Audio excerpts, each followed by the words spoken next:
Presiden Joko Widodo memerintahkan Panglima TNI, Kapolri, dan juga Ketua Satgas COVID-19 untuk menindak tegas pelanggar pembatasan sosial berskala besar, termasuk di dalamnya pelaku kerumunan massa. Menurut Jokowi, penegakan hukum protokol kesehatan penting untuk menjaga kepercayaan masyarakat terhadap pemerintah dalam penanganan pandemi COVID-19. Keselamatan rakyat adalah hukum tertinggi. Dan pada masa pandemi ini telah kita putuskan pembatasan sosial, termasuk di dalamnya adalah pembubaran kerumunan. Jadi jangan hanya sekedar himbauan-himbauan saja, tapi harus diikuti dengan pengawasan dan penegakan aturan secara konkret di lapangan.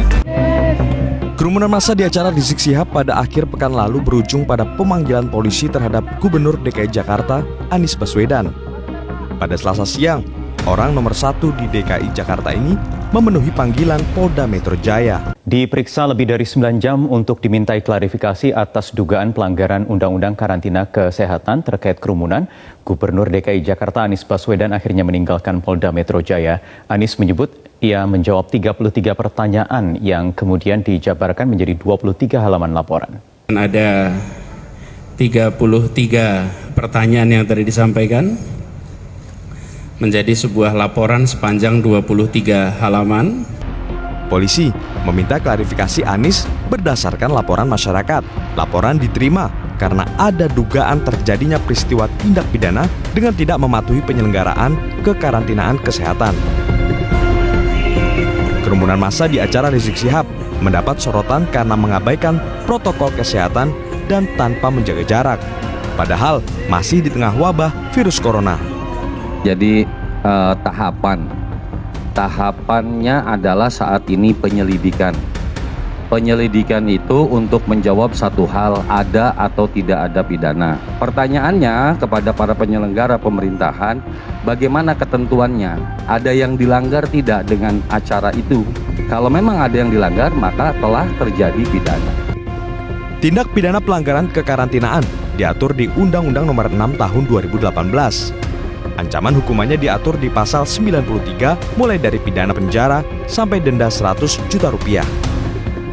Bukan hanya Anies Baswedan, dalam waktu dekat polisi juga akan memanggil penyelenggara acara yakni Rizik Syihab. Menko Kemaritiman dan Investasi Luhut Binsar Panjaitan menjelaskan bahwa kerumunan merupakan salah satu penyebab klaster COVID-19. Karena itu ia meminta agar seluruh elemen masyarakat termasuk pejabat negara untuk bisa mematuhi protokol kesehatan.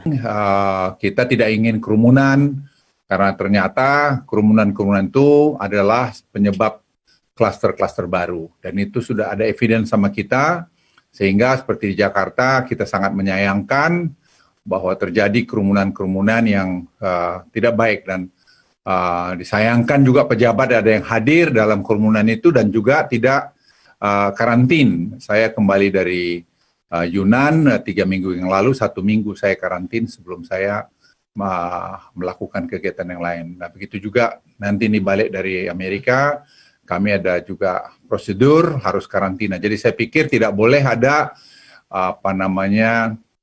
dispensasi pada siapapun yang balik dari, terutama dari negara-negara yang dianggap bermasalah.